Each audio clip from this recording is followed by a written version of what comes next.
Good evening everyone, welcome back to our channel. আমার ঘরকোনা আরও একটি ব্লগে তোমাদেরকে অনেক অনেক স্বাগত জানাই। আশা করছি তোমরা অনেক ভালো আছো আর আমরাও কিন্তু খুব ভালো আছি। আজ আমি তোমাদেরকে দেখাবো যে আমি কিভাবে মাটন রান্না করি, মানে আমি কিভাবে মাটনের পাতলা ঝোল রান্না করি। তো চলো, ফার্স্টে তো আগে যেতে হবে বাজারে, কেন ঘরে তো আর মাটন নেই।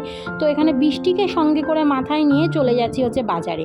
আমার আবার বৃষ্টির দিন হলে একটু মাংস ভাত খেতে ইচ্ছা করে, অনেকের খিচুড়ি ইচ্ছা করে শুনি, কিন্তু আমার আবার একটু মাংস ভাত খেতে ইচ্ছা করে।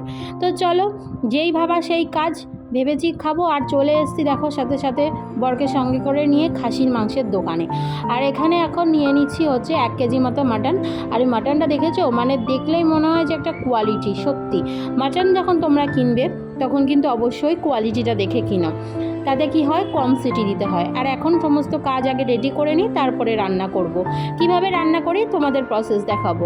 পেঁয়াজ এখানে কুচিয়ে কেটে নিয়েছি, মাটন ধোয়া আছে, আলু ধোয়া আছে, আদা রসুন আর টমেটো কুচি করে নিয়েছি। আজকে ইচ্ছা হলো আর পেস্ট করে দেবো না, কুচি করেই দেবো। তো ফার্স্টে আলুগুলোকে আগে ভেজে নিচ্ছি, লাল লাল করে সুন্দর করে আগে আলুগুলোকে ভেজে নিতে হবে। অনেকে তোমরা পেস্ট করে দাও, তাতে কি হয়, গ্রেভি হয়। তবে যেহেতু আজ আমি পাতলা করে ঝোল করব, তার জন্য আমি পেঁয়াজটাকে কুচিয়ে নিয়েছি, টমেটোটাকেও কুচিয়ে নিয়েছি। যদি গ্রেভি মানে কষা করতাম, তাহলে আমি কিন্তু দুটোকেই পেস্ট করে নিতাম। আর এখানে দেখো সমস্ত আলুগুলো দিয়ে নিয়েছি। আলুগুলো ছিল মিডিয়াম সাইজের আলু, তাই 2 ভাগ করে দিয়েছি। বড় সাইজের আলু হলে আমি 4 ভাগ, কোনো সময় 3 ভাগ করেও দিই, সেটা আলু বুঝে। এখানে একটু হালকা নুন হলুদ দিয়ে নেব। তোমরা চাইলে একটু লাল লঙ্কার গুঁড়ো দিতে পারো, কাশ্মীরি লঙ্কার গুঁড়ো, তাতে কিন্তু কালারটা দেখতে আরও খুব ভালো লাগবে। তা আমি আর দিইনি, আমি জাস্ট আলু আর মানে হলুদ আর নুনটাকেই দিয়ে আলুটা তেলের মধ্যে ভেজে নিচ্ছি। টোটাল রান্নাটাই কিন্তু সর্ষের তেলে হবে, কোনো সাদা তেল আমি ইউজ করব না।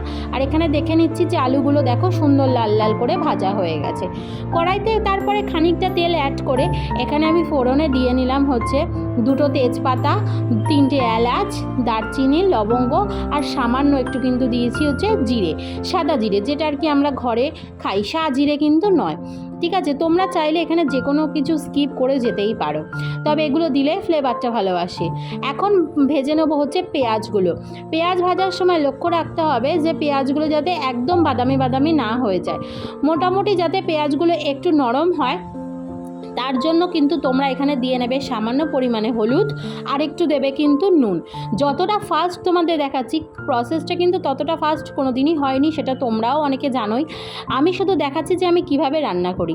আর এখানে দেখো পেঁয়াজের মধ্যে হলুদ আর নুনটা দেওয়াতে একটু কিন্তু নরম হয়ে গেছে পেঁয়াজগুলো, যেহেতু আজকে আমি পেস্ট করে দেবো না, তার জন্য এইভাবে করছি।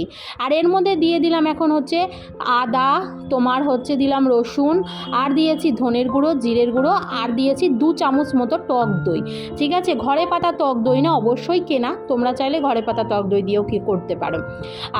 আর আমি কি করি বলো তো, অনেককে দেখি মাটনটাকে আগে না ম্যারিনেট করে রাখে, যেমন দই দিয়ে, হলুদ দিয়ে, জিরের গুঁড়ো, ধনের গুঁড়ো, অনেক কিছু দিয়ে ম্যারিনেট করে রাখে, সামান্য তেল দিয়ে। কিন্তু আমি ওসব করি না, তাতে আমার মনে হয় কি মাংস না শিটা হয়ে যায়। এখন আমি এখানে মাটনগুলোকে সুন্দরভাবে অ্যাড করে দিচ্ছি। এইভাবেই কিন্তু এখন আমি কষাবো, ঠিক আছে। আর মাংসের কোয়ালিটিটা মাংসটা দেখেই বুঝতে পারছো, জানো তো, আমার বেশি একটা সিটি দিতে হয়নি। মাংসের কোয়ালিটির উপর কিন্তু সিটি ডিপেন্ড করে।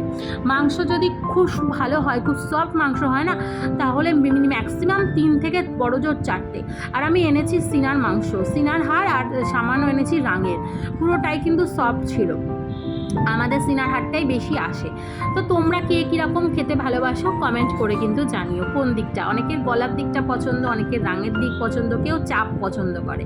এখানে আমি এখন খানিকটা পরিমাণে কিন্তু হলুদ দিয়ে দিলাম, আর দিচ্ছি হচ্ছে 2 চামচ পরিমাণে লঙ্কার গুঁড়ো, মানে পুরো 2 চামচ লিপা দিয়ে নিয়ে অল্প করে দিয়েছি, কারণ যেহেতু আমার মেয়ে ছোট, তার জন্য কিন্তু অল্প পরিমাণ করে মানে বুঝে দিয়েছি পরিমাণ। তোমরা কাঁচা লঙ্কাও দিতে পারো, সব মানে এখানে আমি আর কাঁচা লঙ্কা অ্যাড করিনি, যেহেতু একটু লাল লাল রাখবো, তার জন্য কিন্তু টোটালটাই আমি ওই লঙ্কা আর কাশ্মীরি লঙ্কা দিয়ে কিন্তু এখানে রান্নাটা করছি। আর এখন আর বর্তমানে কোনো কাজ নেই, এখন আমি নুন দেবো না, কারণ এখন এখান থেকে একটু হালকা জল বেরোবে, তার জন্য এখন আমি নুনটা দেবো না। নুনটা আমি কিন্তু পরে অ্যাড করব। অল্প কিছু তো পেঁয়াজ ভাজার সময় নুন দেওয়া হয়েছে, তো তার জন্য এখন আমি সেভাবে কোনো নুন অ্যাড করছি না। আর এখানে দেখো টমেটো দিয়ে নিয়েছি, কুচানো টমেটোটা দিয়ে নিয়েছি। আমি প্রথমেই বললাম যেহেতু আজকে পাতলা ঝোল করব, তার জন্য কিন্তু আমি আজকে টমেটোও কুচিয়েছি, পেঁয়াজও কুচিয়েছি।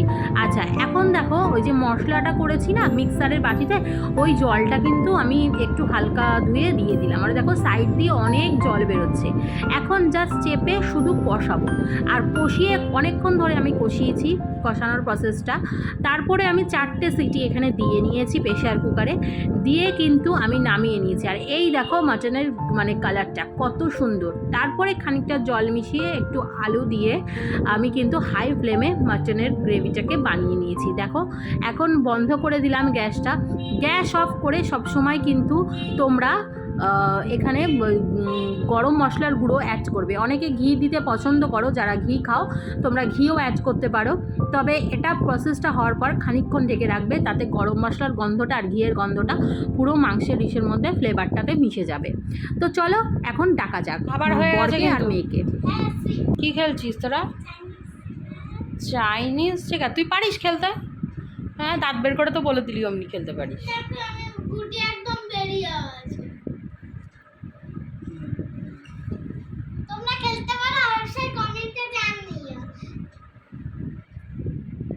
ছবি তোল, এই তুই ওদিকে যা, ওদিকে যা, একটা ছবি তোলো। তো এখানে আছে রুটি, 2টো রুটি আছে, ওখানে ভাত আছে, এখানে দুপুরবেলার চিংড়ি দিয়ে আলু দিয়ে পটল দিয়ে তরকারি করেছিলাম, সেই তরকারি। ঠিক আছে, আমিও খাইনি, ওর বাবাও কেউ খায়নি, শুধু মেয়েই খেয়েছিল সেই তরকারি। তো চলো খেয়ে নিই, খাওয়া দাওয়া কমপ্লিট করে এখন শুয়ে পড়বো। তো সবাই ভালো থেকো, আর কেমন লাগলো রেসিপি কেমন লাগলো অবশ্যই কমেন্ট করে জানাবে। এখন খেয়ে দিয়ে আমরা শুয়ে পড়বো, আবার কালকে দেখা হবে নতুন ব্লগ। না সবাই ভালো থাকে, সুস্থ থাকো, আর বাবাদের সঙ্গে কে কে চাইনিজ চিকেন খেলেছে অবশ্যই কমেন্টে জানাবে।